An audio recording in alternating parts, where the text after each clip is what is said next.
All right, we got everybody back. All right. Hey, real quick, we'll just finish up with this 4-gas, and then we'll get out there and get our hands on the evolutions. Nobody any questions on the PID? I know the color metrics are a little squirrely, but when you get your hands on them out there, they'll make a lot more sense. So the last thing we want to really get a review is this 4-gas meter. The reason I really like to spend a lot of time when we do this, when we do metering, is because it really is the workhorse of our industry. We've got all our fancy meters, we've got our ultra rad, all the different quads, the different PIDs that we carry on the hazmat rigs. But on every fire engine, every fire truck, whichever department, Jeff, Oakbrook, Hoffman, wherever you guys are from, the 4-gas meter seems to be the workhorse, right? So that's the one thing I can't stress enough when you walk out of this class, that you have to be proficient in that 4-gas meter when you get out in the field. I know a lot of people don't embrace hazmat. Shame on you if you don't, you're a pro, right? This is what makes you a pro, is dealing with everything, every aspect of the job. Everybody wants to run fire calls all day. However, if we're not good at the little things like the 4-gas meter runs, we're not doing our job properly. So the biggest takeaway for me, for you out of this day of metering, is I really want you to walk away solid on that 4-gas meter. So again, let's go over the way this meter is built.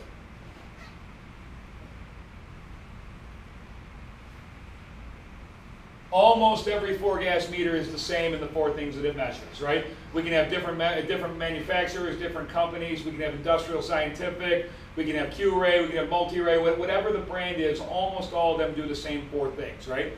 What do they measure for? Yeah, O2. Okay, O2. What else? LEL? No. You can measure, right? CO. And sewer gas, right? What is sewer gas? Hydrogen sulfide, right? H2S. So let's talk about the way these things work. Is there a priority? Is there one thing that is more important than any of the others? More important than any of the others? Yeah, how come? Why, Jeff? Oxygen, why? Yeah, because we need it to breathe, right? Why else is oxygen important to us? Yeah, we need it to breathe. But hey, look, think about it. When we're dealing with an unknown or a hazmat, is breathing a major concern to us? Of course it is for obvious reasons, but why is breathing not our overall concern off Jump Street? Yeah, because we're wearing SCBA, we're protected, right, Phil? But why is O2 so important to us besides breathing? That's the obvious thing. Yeah, it makes our what? It determines how well our LEL functions. So again, I need to have good oxygen readings for what? For my LEL meter to work. So let's talk about O2 first. What are our normal numbers? Right? 19.5, 23.5. What do we call it? It's our normal range. What's our normal number of oxygen? 21%, 20.9, wherever we're going to go. Is there such thing as a high alarm and a low alarm on this meter? Yeah, what does that mean typically? Why do we have a high alarm and a low alarm? Because a low alarm is what? It goes, hey, pay attention to me. What? Something's wrong, something's not right. Low alarm, it's going beep, beep, beep, beep, beep, beep. What's a high alarm mean? A high alarm goes what? Beep, beep, beep, beep, pay attention to me. Something's up, you weren't listening before, but now I'm screaming louder, right? So almost like your alarm clock. That low alarm is, hey, we're creeping to a number that we need to pay attention to. But that high alarm is going, hey, take a look at me, pay attention. Why do we only get a high alarm on oxygen? Why does my meter, the one that you're holding in front of you right now, only have a high alarm? Kyle. Griff. Yeah, because they're both bad. Hey, if I got LEL, if I got CO, low number gets a low alarm and a big number gets a big alarm. Oxygen deficient or oxygen enriched, give me a high alarm. Why? Because they're equally bad, but for different reasons. So what were our numbers? 19 below oxygen to what? Makes it hard to function, hard to breathe. Can I feel low oxygen? Do I know I'm oxygen deficient in the room? No, but that meter does what? That meter goes ahead and tells me, hey, pay attention to me, you're oxygen deficient. It isn't like in the movies when we do what?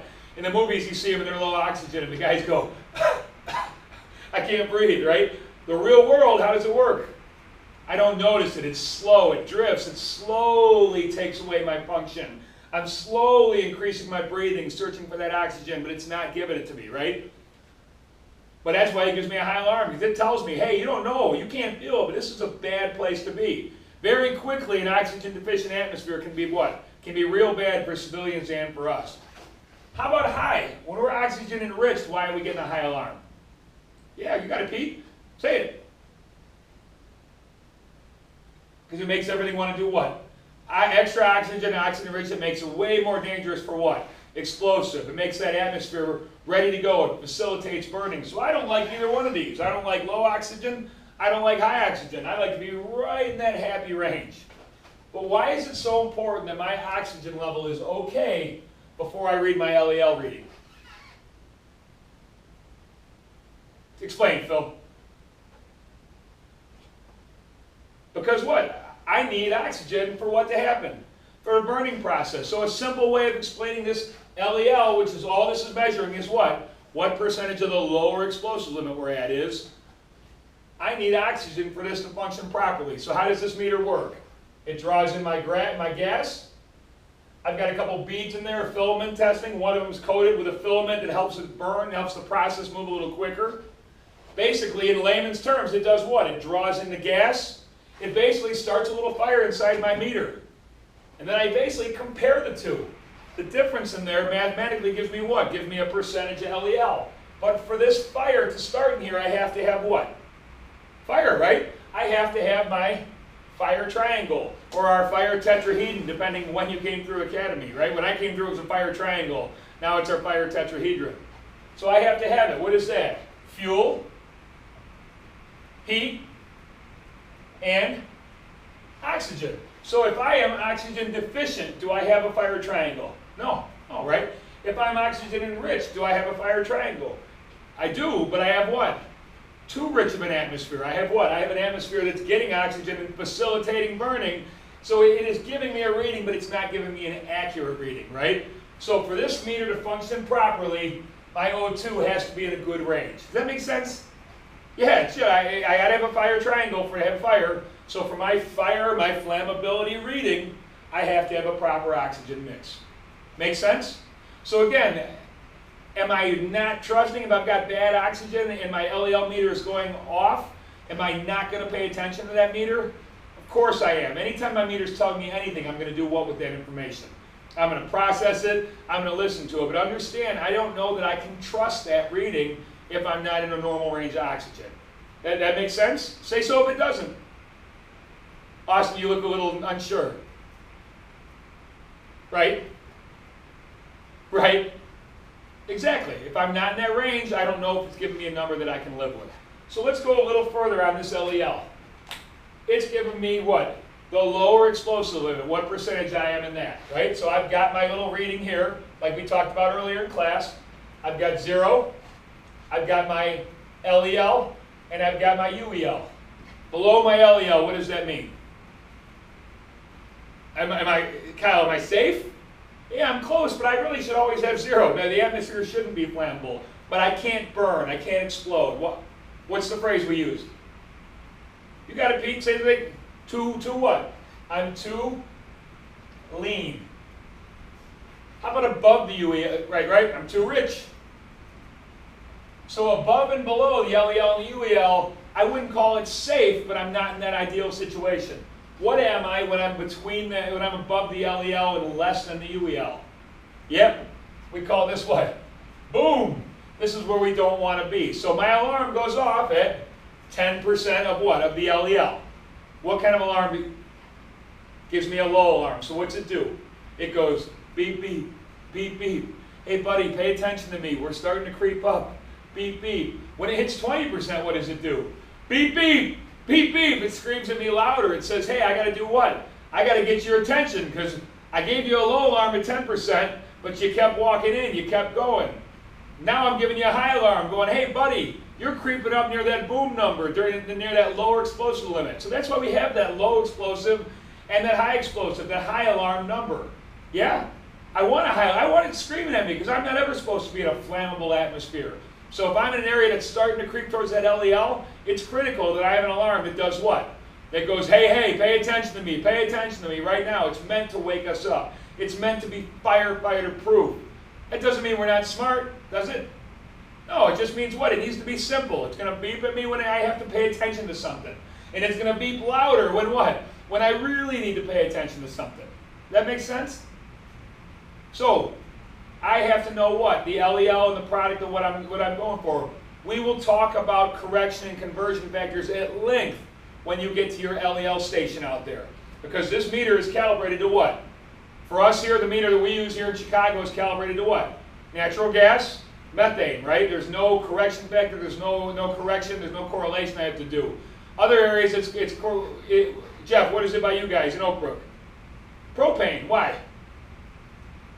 You got it, bro. Because what do they use in there? They use propane for all their heating here. In the city here, we use what? We use methane. So chances are your department has your LEL calibrated to the gas that they're going to come into most frequently, right? So Chicago, Pete, what are you, Hoffman, Sam, Glenview? Methane, methane, methane, pentane. Now our old ones were pentane, but our current ones are methane, right? So as long as I'm measuring the gas that it's calibrated to, it's what kind, do you remember? Yeah, you got it, a direct response. If I'm measuring for something that it's not calibrated to, relative response. You got it, awesome. Look at you with the big brain. Right, so if I measure a product that it's not calibrated to, in other words, my gas is calibrated to methane, and I'm measuring gasoline vapors, I got to do what? I got to get that sheet of paper out that we had before with my correction factor and multiply my reading, right? And that gives me my number. So I'm always going to err on the side of caution if I'm doing what? If I'm measuring a product other than methane, other than propane, right? So again, we'll talk about that at length. When we get out to our stations, we'll measure some methane, some propane, and then we'll get into some other products, acetone, gasoline, and we'll do what? We'll go ahead and do the conversion factors and make sure we get on the right number with that. Everybody good with that? Okay, so let's talk about next. O2, LEL. Let's talk about H2S, so sewer gas. Why do you think of all the products, of all the gases out there, all the things that we could have used, that they put sewer gas on there? Right? Right? Yeah. What does he mean? It's common. It's bad. Well, what makes it bad? What's it smell like? It's not the smell that makes it bad. What's it smell like? Rotten eggs, right? Hey, look it up in your, open your ERGs, or open your NIOSH guides. Let's look up hydrogen sulfide. Call it out when you have it. Now remember, I don't want you to tell me, Kyle, you look it up. You look confused, so let's go with you. I don't want you to tell me that it's dangerous. I want you to tell me why it's dangerous. In other words, talk to me like I've never heard of the chemical, but give me the facts. Is it poisonous? Yeah? How do you know it's poisonous? Yeah, it has an IDLH. Is that a big number or a little number? That's a little number. What's that mean? It doesn't take much to hurt us. So is that bad? Yeah, so it's poisonous. Is it flammable? How do you know? No, don't tell me because it says flammable. Tell me how you know. It has a what? An LEL and a UEL. Very good. So it's toxic. It's flammable. Is it heavier or lighter than air? How are you going to figure that out? Okay, with the molecular weight, what is it? It's greater than what? Greater than 29, so I know it's greater than air, right? How about the vapor gas density, the vapor density, the relative gas density? Yeah, bigger than 1, so what's that mean? It's going to go down. It's going to be here with us. So think about it. What you just told me, looking at your NIOSH book, hydrogen sulfide is what? It's poisonous, it's flammable, and it's heavier than air. So what does that mean? Yeah, it's going to stay right here with us, so just opening the windows isn't going to make it go away. Right? Okay, everybody hear him? Well, he said, how come when we get these gas rugs, these hydrogen sulfide rugs, we can always smell it, but we never get any readings on our meter? Hey, that's a good thing. And the easiest way to explain it, it may not be a textbook answer, what's your meter measure in? What form of measurement? Parts per million, right? Your sniffer measures in what? Parts per billion. Now that's not a meter we count on, right? We don't like using our nose. We don't like using our senses. Because A, we don't trust them. B, that means we're in the product. But we've all been on that run where we can smell the sewer gas. Well, the odor threshold is not high. My nose measures in parts per billion. My meter in parts per million. But the first thing that sewer gas does is what? Goes after your olfactory nerve. So you'll get leaks all the time where you get there and the companies that were there first are putting their stuff away. And they say what? Hey, it was really bad when we got here, but it's better now. And you get off the rig like, oh my God, I can't believe how strong it is. Because what has happened to their olfactory nerves? It's gotten dead and sitting there listening, and sitting there sniffing all this in. That makes sense? All right, open up your ear to the page. What number is that?